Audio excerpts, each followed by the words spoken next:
हरे कृष्णा। आज चर्चा करने का प्रयास करेंगे 10वें अध्याय का 15 नंबर श्लोक। पढ़ते हैं। स्वयमेवात्मनात्मानं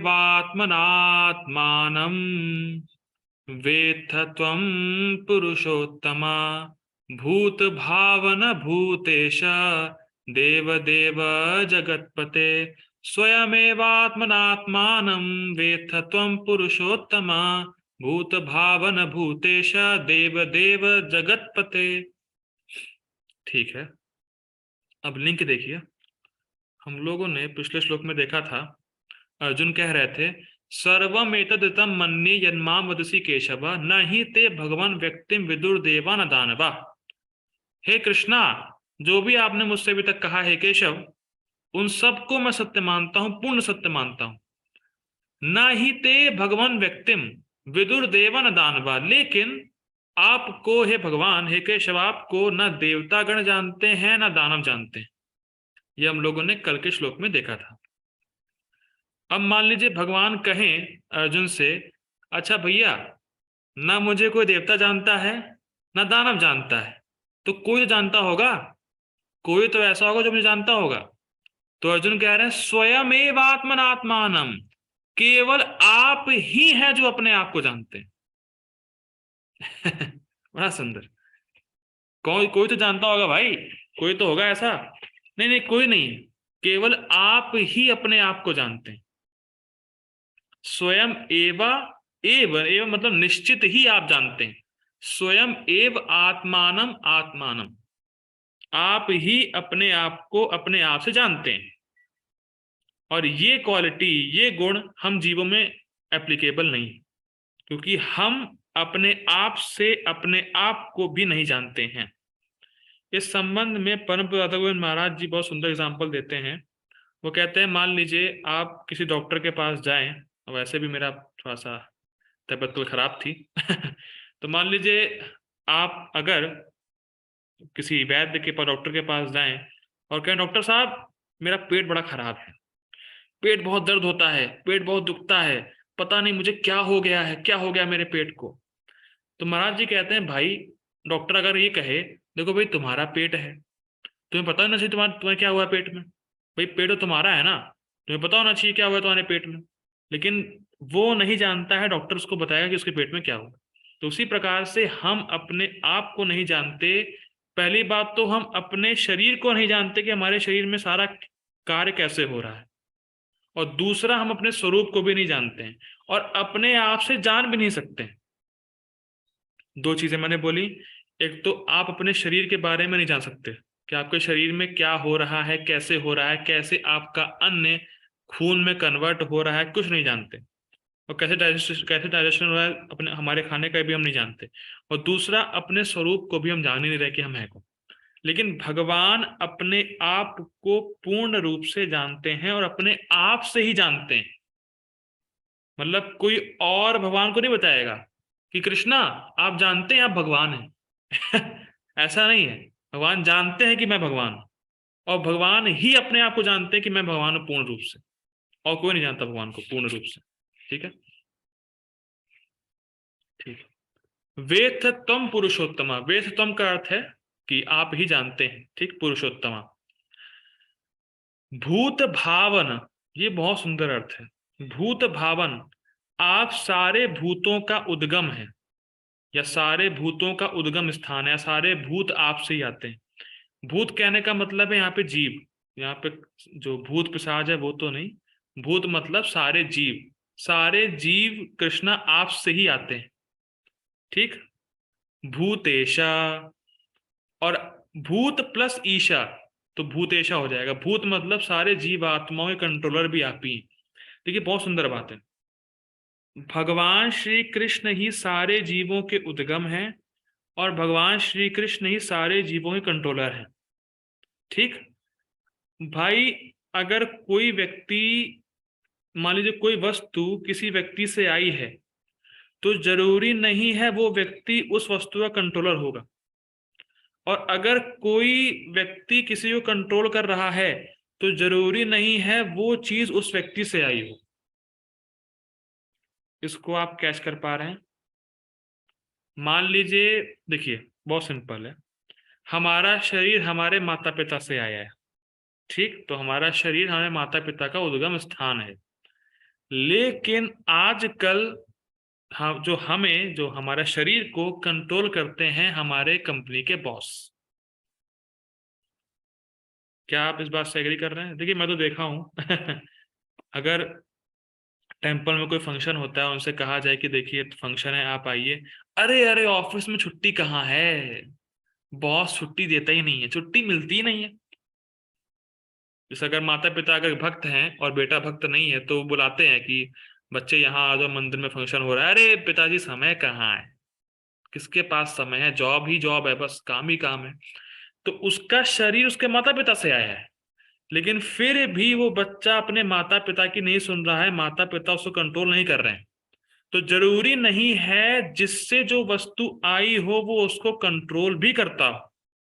और मान लीजिए बॉस उस व्यक्ति को कंट्रोल कर रहा है, लेकिन उस बॉस के शरीर से उसका शरीर नहीं आया है।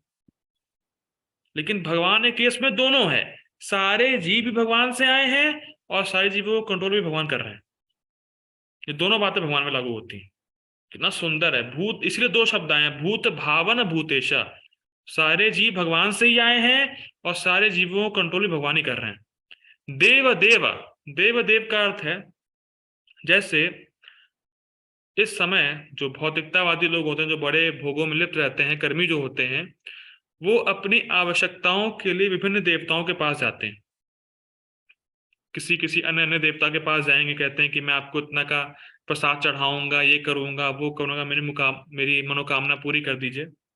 तो इस संसार में जो बहुत ही भोगों में लिप्त हैं, भौतिकतावादी हैं, वो अपनी आवश्यकताओं के लिए विभिन्न विभिन्न देवताओं के पास जाते हैं। तो बिल्कुल स्पष्ट देखा जा रहा है।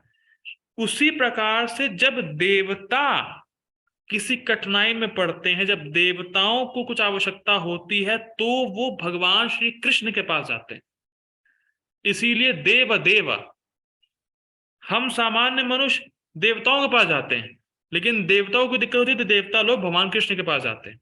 और महाराज जी बताते हैं संबंध में कि हमारे यहाँ हम लोग देवताओं के विग्रह को लगाते हैं और देवताओं के विग्रह को लगा के पूजा करते हैं, लेकिन देवता लोक में सारी जगह भगवान श्री कृष्ण के ही विग्रह हैं, क्योंकि देवता के आराध्य या देव देव भगवान श्री कृष्ण है।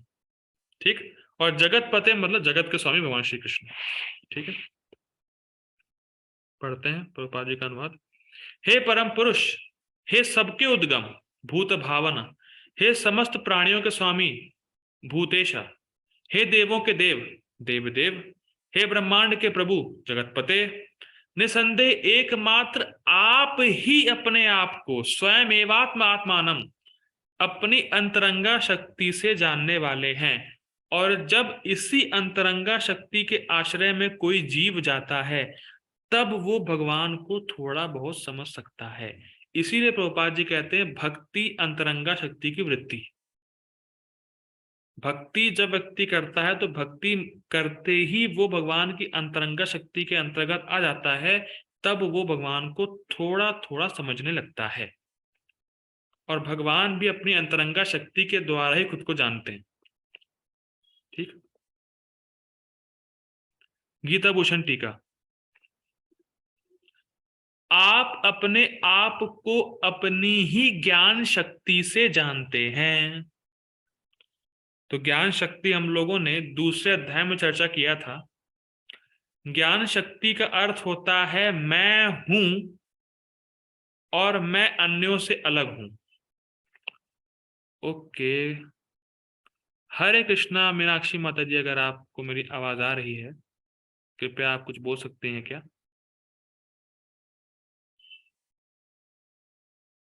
हरे कृष्णा। ठीक है, मे बी। हरे कृष्णा, हरे कृष्णा पूर्ण प्रभु जी। हरे कृष्ण। प्रभु जी आप इस क्लास में हैं? हाँ, क्या आप मैं हूं? नहीं प्रभु जी। आप लैपटॉप हैं? क्या आप आयुषी माता जी हैं? बिल्कुल नहीं। अरे बोल, क्या आप इस क्लास को पूरा पूरा अनुभव कर पा रहे हैं? हाँ। हरे कृष्ण, ठीक है। तो वही मैं ये सब क्यों पूछा, इसलिए पूछा ज्ञान शक्ति। ज्ञान शक्ति मतलब आपको अपना अलग अनुभव हो रहा हो कि मैं इस क्लास में हूँ, और जो इस क्लास में डिवोटीज जुड़े हैं मैं उनसे अलग हूँ। तो ज्ञान शक्ति का अर्थ होता है ये अवेयरनेस कि मैं हूं और मैं अन्यों से अलग हूं, और ये सिर्फ जीवात्मा में ही होता है। मैं इस लैपटॉप से नहीं पूछ सकता, लैपटॉप क्या तुम क्लास में हो, उसको कुछ अनुभव नहीं होगा। मान लीजिए मैं वेबकैम से पूछूं, वेबकैम तुम मेरी क्लास को सुन रहे हो, कुछ नहीं बोलता। और वेबकैम क्या तुम लैपटॉप से अलग हो, नहीं जानता। ये बहुत गंभीर बात है। भगवान के पास ज्ञान शक्ति है, इसका मतलब भगवान एक व्यक्ति है। ये इंपॉर्टेंट पॉइंट है। कृष्णा इज अ पर्सन, क्योंकि जड़ वस्तु में ज्ञान शक्ति नहीं होती है। जीवित व्यक्ति में ही, आत्मा में ही ज्ञान शक्ति होती है। भगवान में ज्ञान शक्ति है, भगवान एक व्यक्ति हैं, और वो अभिज्ञ है, मतलब वो कॉन्शियस है जो भी हम उनकी सेवा कर रहे हैं। कृष्ण हमारे हृदय में हैं, और वो देख रहे हैं कि ये लोग गीता पढ़ रहे हैं, ये लोग सुबह सुबह नाम जप करते हैं। He is always conscious of your devotional service. वे देख रहे हैं कि ये भक्त मुझको प्राप्त करना चाहता है। He is a person. He is a person and he is 24 hours available with you. वो हमारे पास ही हैं, हमारे हृदय में ही है, सब कुछ देख रहे हैं, सब कुछ जान रहे हैं। ज्ञान शक्ति है भगवान में। यही तो सारा सारा, यही तो सब मत है। निराकार है, ये है, गॉड इज डेड, ये फलाना धमाका, भगवान नहीं है, ये वो। तो भगवान क्या कह रहे हैं, अर्जुन क्या कह रहा है, स्वयं एवात्मनात्मानम। आप ही अपनी ज्ञान शक्ति से अपने आप को जानते हैं। तो ज्ञान शक्ति एक कॉन्शियस पर्सन में ही होती। ठीक। देवताओं और दानवों में जो आपके भक्त हैं, वे बहुत अंश में आपको इस रूप में जानते हैं जिसका वर्णन अभी हुआ, परंतु वे भी वस्तुभूत रूप में आपको नहीं जानते। देखिए, कुछ मात्रा में जानते हैं पर पूरी तरह नहीं जानते। हम लोगों ने कल के श्लोक में देखा था, न विदुर देव न दानव।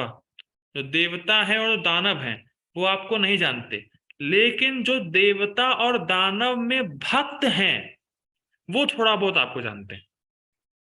ध्यान दीजिएगा, कल के श्लोक में आया जो देवता और दानव है वो आपको नहीं जानते, लेकिन जो देवता और दानव में भक्त हैं वो थोड़ा बहुत कुछ कुछ जानते हैं, कुछ कुछ जानते हैं आपको। पूर्ण रूप से तो आप ही अपने आप को जानते हैं कृष्णा। जो आपके भक्त हैं वो थोड़ा बहुत जानते हैं, यानी जितना आप उनको जनवाना चाहते हैं उतना ही जानते हैं, लेकिन पूर्ण रूप से तो आप ही अपने आप को जानते हैं। पूर्ण रूप से आपको कोई नहीं जान सकता। ठीक, आगे पढ़ते हैं। यह एव शब्द से सूचित हो रहा है, एव मतलब निश्चित ही आप भगवान अपने आप को जानते हैं। हे पुरुषोत्तम अर्थात सभी पुरुषों के ईश्वर, हे भूत भावन अर्थात सभी प्राणियों के जनक। यद्यपि वे सभी प्राणियों के जनक हैं, फिर भी ऐसा हो सकता है कि कोई उनका सम्मान न करे, इसलिए अर्जुन कहते हैं भूतेशा अर्थात सभी प्राणियों के नियंता। बहुत सुंदर, बहुत सुंदर। देखिए, मान लीजिए कोई आदमी है, उसके 5 बेटे हैं। ठीक, तो एक व्यक्ति ने 5 बच्चे उत्पन्न किए, तो 5 बच्चों का जनक वो व्यक्ति हो गया, जो बिल्कुल स्पष्ट बात है। लेकिन हो सकता है बुढ़ापे में वो व्यक्ति चारपाई पे पड़ा हो और चीखे, और उसके बच्चे ध्यान ना दें। और जनरली ऐसा हो ही रहा है कि हम देख रहे हैं कि अनाथ आश्रम में अपने अब आपको लोग भेज देते हैं, और यहाँ तक कि ये भी सुनने को आया है, मतलब देखता हूँ मैं, मतलब आता है कि यहाँ तक कि अंतिम संस्कार करने की कंपनियां खुल गई हैं। अब तो बच्चे अपने पिता और माता पिता का अंतिम संस्कार नहीं करना चाहते। वो डेड बॉडी को किसी कंपनी में भेज देते हैं और वहां पे उनका अंतिम संस्कार होता है, वो लोग आते तक नहीं। ये स्थिति है। तो हो सकता है कि उस बच्चे, 5 बच्चों का जनक एक पिता हो, पर बुढ़ापे में वो बच्चे अपने पिता की ना सुने। तो जनरली ऐसा होता ही है। भैया आपने सुना ही होगा कि अरे ये बच्चा हाथ से निकल गया, ये मेरी नहीं सुनता है। तो उन लड़कों का जनक व्यक्ति है, लेकिन फिर भी हो सकता है बच्चे उनका सम्मान नहीं करें। इसका मतलब वो उनका कंट्रोलर नहीं है। हम देख ही रहे हैं पेरेंट्स का सम्मान नहीं हो रहा है, लेकिन भगवान हर समय जीवों के कंट्रोलर भी हैं और जीवों के जनक भी हैं। मतलब ऐसा नहीं होगा भगवान के साथ कि भगवान को कोई अपमान कर रहा है, ये है वो है, ऐसा नहीं है।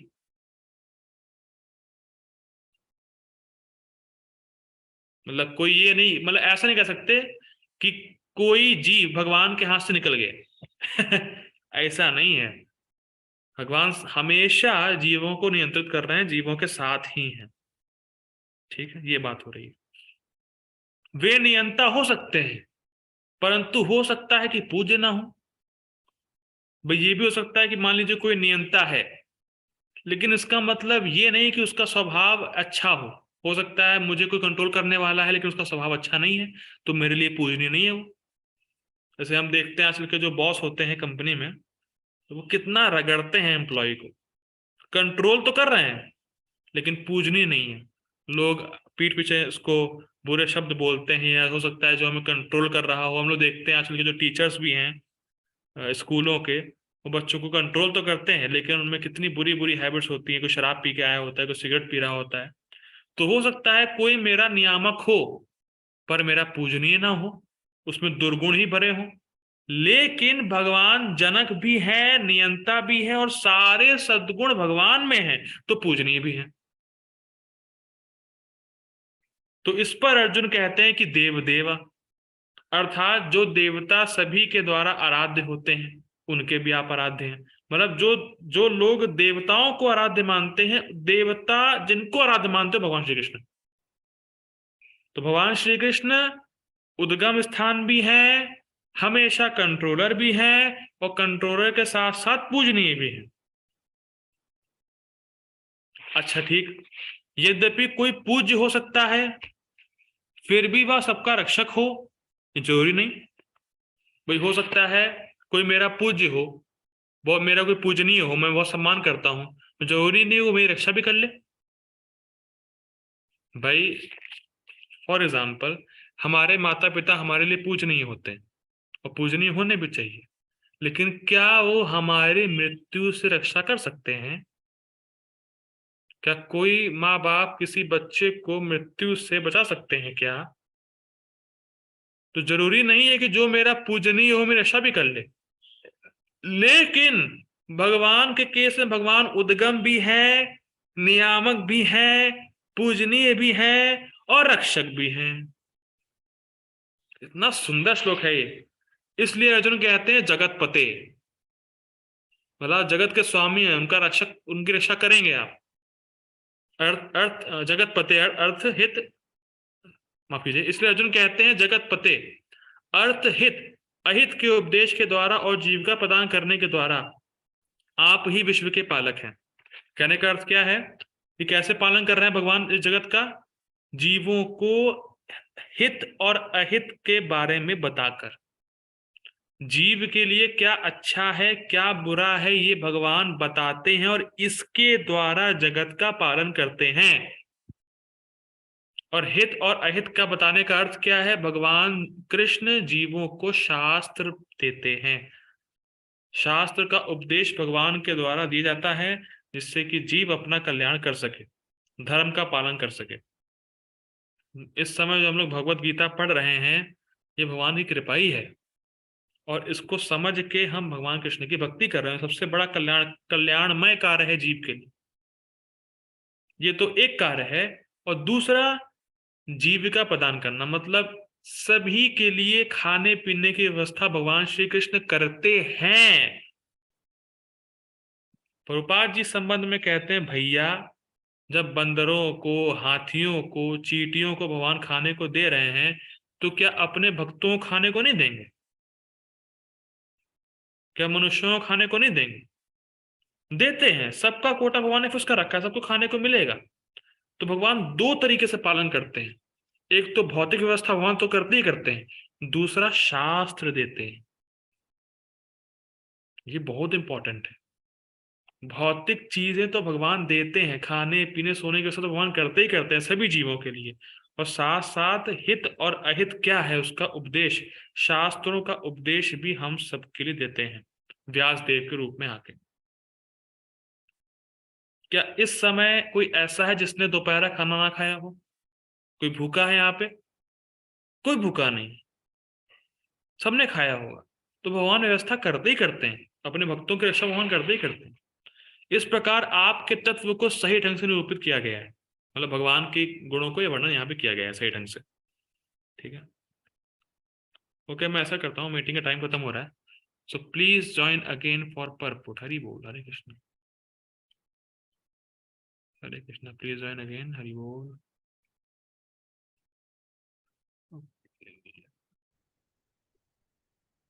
हरे Krishna. Purport by divine grace A C Bhaktidham Swami Srila Prabhupada की जय। परमेश्वर कृष्ण को वे ही जान सकते हैं जो अर्जुन तथा उनके अनुयायियों की भांति भक्ति करने के माध्यम से भगवान के संपर्क में रहते हैं। देखिए, बहुत सुंदर बात है। भगवान की जब नौविधा भक्ति से हम भक्ति करते हैं, यानी श्रवणम, कीर्तन, स्मरणम, प्रकार इत्यादि इत्यादि, जो नौविधा भक्ति है, जब हम नौविधा भक्ति करते हैं तो हम भगवान के संपर्क में आते हैं। जैसे भगवान का नाम लेना, भगवान के संपर्क में आना, भगवान की कथा को सुनना, भगवान के संपर्क में आना, और भगवान के संपर्क में आते हैं। और ये तभी हो पाता है जब भक्तों का संग होता है। जब भक्तों का संग आपको मिलेगा तभी आप नौविधा भक्ति में आ पाएंगे। क्योंकि जब भक्त बताएगा आपको भगवान के नाम का जप करो, श्रवण करो, इत्यादि इत्यादि करो, तो जब भक्तों का संग होगा, भक्तों के संग से आप नौविधा भक्ति में आते हैं। और भक्तों का संग मतलब खाली उनके साथ रहना नहीं, भक्तों का संग मतलब साथ में आके भगवान की कथा का श्रवण और कीर्तन करना है, भक्तों का संग कहलाता है। ठीक, आगे पढ़ते हैं। आसुरी या नास्तिक प्रकृति वाले लोग कृष्ण को नहीं जान सकते, तो स्पष्ट है। ऐसा मनोधर्म जो भगवान से दूर ले जाए, परम पातक है। परम पातक यानी पतन कराने वाला है। और जो कृष्ण को नहीं जानता उसे भगवत गीता की टीका करने का प्रयत्न नहीं करना चाहिए। भैया, जब तुम भगवान श्री कृष्ण के बारे में जानते ही नहीं हो तो उनके बारे में बोलना क्यों शुरू कर दिया तुमने भाई?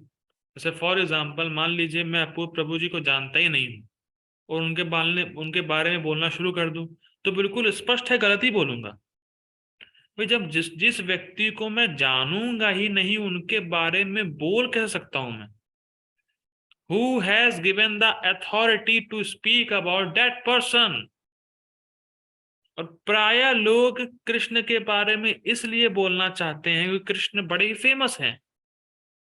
कृष्ण तो भगवान है, और कृष्ण के नाम पे वो कुछ बोलेंगे तो उनकी फेमिसिटी बढ़ेगी, उनके फॉलोवर्स बढ़ेंगे। बस प्राय लोग कुछ अलग बोलना चाहते हैं क्योंकि क्योंकि वो प्रसिद्ध होना चाहते हैं। और कृष्ण के बारे में जब वो ऊट पटांग बोलेंगे जो लोग सुनना चाहते हैं, तो लोग उनको फॉलो करेंगे, उनके पैसे बनेंगे। बस उनको इस बात से कोई मतलब नहीं है कि कृष्ण की लोग भक्ति करें चाहे नहीं करें, मेरा बिजनेस चलता रहे बस, मेरे फॉलोवर्स बने रहें, पैसा आते रहें और कृष्ण के नाम पे पैसा कमा रहे। लेकिन लेकिन हम लोग इस प्रकार के नहीं है। हम लोग भगवान की बात को एज इट इज रखना चाहते हैं, रखने का प्रयास कर रहे हैं। अच्छा, भगवत गीता है क्या भाई? भगवत गीता कृष्ण की वाणी है। बहुत सुंदर बात। भगवत गीता कृष्ण की वाणी है। आप जो इस समय पढ़ रहे हैं वो कृष्ण आपसे बोल रहे हैं। जस्ट यहाँ पे रुकिए और विचार करिए। कृष्ण आपसे बात कर रहे हैं। भगवत गीता कृष्ण की वाणी है। कितनी सुंदर लाइन है, विचार किया जाए तो। प्राय लोग बोलते हैं कृष्ण है कहाँ, कृष्ण है कहाँ, ये है वो है। अरे भैया, कृष्ण यहाँ पर है। कृष्ण जो आपको बोलना चाहते हैं वो आपको दे चुके हैं। कृष्ण जो आपको बताना चाहते हैं बता चुके हैं। आप सुनो तो सही, सुन ही नहीं रहे हो। और चूंकि यह कृष्ण का तत्व विज्ञान है, अतः इसे कृष्ण से ही समझना चाहिए, जैसा कि अर्जुन ने किया। ओ प्रभु जी, जब इसको समझना ही कृष्ण से है तो आप क्यों बोलते हैं डेली आगे गीता के बारे में? भाई यहाँ क्या लिखा है? गीता को समझना है तो समझो कृष्ण से। तो आप क्यों बोल रहे हैं? आप क्यों समझा रहे हैं गीता? शर्म नहीं आ रही आपको? अरे मान लीजिए कोई प्रश्न पूछे, लेकिन हम लोग केवल रिपीट कर रहे हैं कृष्ण की वाणी को। जैसे मान लीजिए, बहुत सुंदर एग्जांपल एक भक्त बता रहे थे कि मान लीजिए आपके पास 1 लाख रुपए का चेक आया और उसको पोस्टमैन लेके आया, तो क्या पोस्टमैन के पास इतनी हैसियत है कि वो आपको 1 लाख रुपए दे पाए? पोस्टमैन की सैलरी मुश्किल से 20,000 रुपये होगी, उससे ज्यादा नहीं हो सकती, ज्यादा हो तो पता नहीं। लेकिन पोस्टमैन के पास इतना सामर्थ्य नहीं कि वो आपको लाख रुपए दे दे। लेकिन फिर भी 1 लाख रुपए आपको पोस्टमैन से मिल जा रहे हैं। उसके पास शक्ति नहीं है, फिर भी मिल जा रहे हैं। क्यों? क्योंकि वो चेक आपको एज इट इज दे दे रहा है, बिना अपने साइन किए। उसी प्रकार से कृष्ण से ही समझना चाहिए, बिल्कुल सही बात। लेकिन इसका अर्थ है कृष्ण की वाणी को एज इट इज दूसरों तक प्रकट किया जाना चाहिए। तब वो कृष्ण से ही या कृष्ण के भक्तों से समझना ही उतना ही लाभदायक होगा, जितना कृष्ण से समझने से लाभदायक होगा। तो कृष्ण से ही समझना चाहिए, जैसा अर्जुन ने किया। ठीक। इसे नास्तिकों से ग्रहण नहीं करना चाहिए। बहुत सुंदर अर्थ है, प्लीज ध्यान दीजिएगा। नास्तिक का अर्थ ये नहीं होता जिसको भगवान पे विश्वास ना हो। ये नास्तिक की डेफिनेशन नहीं है। नास्तिक की डेफिनेशन ये है जिसको भक्ति प्रदत्त शास्त्रों में श्रद्धा ना हो। जिनको भगवत गीता पे श्रद्धा नहीं है उनको उनसे भगवत गीता नहीं सुननी चाहिए। हो सकता है वो कृष्ण को मानते हों, लेकिन जो भगवत गीता को नहीं मानते, जो भगवान को भगवान नहीं मानते, शास्त्रों को नहीं मानते, ऐसे लोगों से कभी ग्रहण नहीं करनी चाहिए गीता। ठीक। श्रीमद् भागवत में कहा गया है, वदन्ति तत्त्वम् अजस् ज्ञानम् अद्वयम् ब्रह्मेति परमात्मेति भगवान शब्द थे। परम सत्य का अनुभव 3 प्रकार से किया जाता है: निराकार ब्रह्म, अंतर्यामी परमात्मा या भगवान। अतः परम सत्य के ज्ञान की अंतिम अवस्था भगवान है, जो स्पष्ट है। हो सकता है कि सामान्य व्यक्ति अथवा ऐसा मुक्त पुरुष भी जिसने निराकार ब्रह्म अथवा अंतर्यामी का साक्षात्कार किया है, भगवान को ना समझ पाए। बहुत सुंदर, बहुत सुंदर। हो सकता है कोई व्यक्ति हो जिसने ब्रह्म साक्षात्कार कर लिया हो, परमात्मा को भी देख लिया हो, फिर भी भगवान को ना समझ पाए। क्यों? क्योंकि उसने भक्ति नहीं करी। और भगवान को हम समझ सकते हैं सिर्फ भक्ति के द्वारा ही। अतः ऐसे व्यक्तियों को चाहिए कि वे भगवान को भगवत गीता के श्लोकों से जानने का प्रयास करें, जिन्हें स्वयं कृष्ण ने कहा है। कभी कभी निर्विशेषवादी कृष्ण को भगवान के रूप में या उनकी प्रामाणिकता को स्वीकार करते हैं, किंतु अनेक मुक्त पुरुष कृष्ण को पुरुषोत्तम रूप में नहीं समझ पाते। मतलब वो कहते हैं कि कृष्ण महान पुरुष हैं, लेकिन कृष्ण पुरुषोत्तम है, सभी जीवों और सब मतलब सभी कंट्रोलर हैं, वो इस बात को स्वीकार नहीं करते। ठीक है। इसलिए अर्जुन उन्हें पुरुषोत्तम का संबोधित करता है। इतने पर भी कुछ लोग यह नहीं समझ पाते कि समस्त जीवों के जनक हैं, इसलिए अर्जुन उन्हें भूत भावन का संबोधित करता है। टीका में पढ़ चुके हम लोग। यदि कोई उन्हें भूत भावन के रूप में समझ लेता है तो भी वह उन्हें परम नियंता के रूप में नहीं जान पाता। मतलब उनसे उद्गम है लेकिन कंट्रोलर नहीं है वो, ऐसा नहीं, कंट्रोलर भी है उद्गम भी है। ठीक, इसलिए उन्हें यहाँ पर भूतेश या परम नियंता कहा गया है। यदि कोई भूतेश रूप में भी उन्हें समझ लेता है तो भी उन्हें समस्त देवताओं के उद्गम के रूप में नहीं समझ पाता। और ये बहुत मेन पॉइंट है। आप प्राय मिलेंगे जो ये जानते होंगे कृष्ण भगवान हैं, नियंता हैं, सब कुछ हैं, पर वो ये नहीं जानते हैं कि कृष्ण सभी देवताओं के उद्गम भी हैं। ये बहुत कम लोग मिलेंगे आपको इंडिया में। वो कृष्ण को तो भगवान कहेंगे, हाँ कृष्ण भगवान है, लेकिन हनुमान जी भगवान है, खाटू श्याम भी भगवान है, सब भगवान है। ऐसा नहीं कृष्ण को भगवान नहीं मानेंगे, कृष्ण को भगवान मानेंगे, करेक्ट है, लेकिन समस्त देवताओं को भी भगवान मानेंगे। वो ये नहीं जान पाते कि देवताओं के उद्गम भी भगवान श्री कृष्ण है, देव देव जगतपति। इसीलिए उन्हें देव देव, सभी देवताओं का पूज्य देव कहा गया है। यदि देव देव रूप में भी उन्हें समझ लिया जाए तो वे प्रत्येक वस्तु के परम स्वामी के रूप में नहीं समझ पाते। इसीलिए यहां पर उन्हें जगतपति कहा गया है। इस प्रकार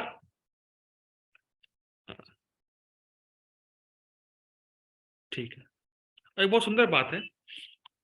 अगर भगवान सभी जीवों के नियंता है, जैसा हम भूतेश वो देख रहे हैं, तो इसीलिए जो भगवान का भजन नहीं करता है उन्हें भगवान दंड भी देते हैं, क्योंकि भगवान श्री कृष्ण सभी के नियंता हैं। अगर भजन नहीं करोगे दंड भी देंगे, और दंड क्या है? निम्न योनियां प्राप्त होंगे। ठीक, इस प्रकार अर्जुन की अनुभूति के आधार पर कृष्ण विषयक सत्य की स्थापना श्लोक में हुई है।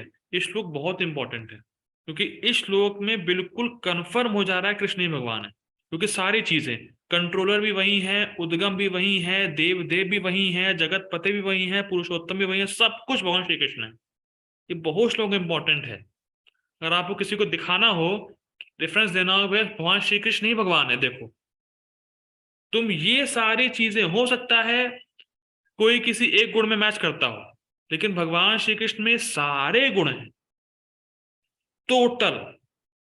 कुछ हद तक तो देवता भी हमें कंट्रोल करते हैं, कुछ कुछ है, लेकिन भगवान तो भूतेशा, सभी जीवों के, सभी जीवों के परम नियंता भगवान श्री कृष्ण। ठीक है, बहुत इंपॉर्टेंट श्लोक है। इस प्रकार अर्जुन की अनुभूति के आधार पर कृष्ण विषय की सत्य की स्थापना श्लोक में हुई है। हमें चाहिए कृष्ण को यथारूप में समझने के लिए हम अर्जुन के प्रचिन्हों का अनुसरण करें। तो अनुसरण करना क्या है? अनुसरण करने का मतलब है जैसे भगवान ने भगवत गीता बोली है उसको एज इट इज रूप में स्वीकार करना है। कुछ अपना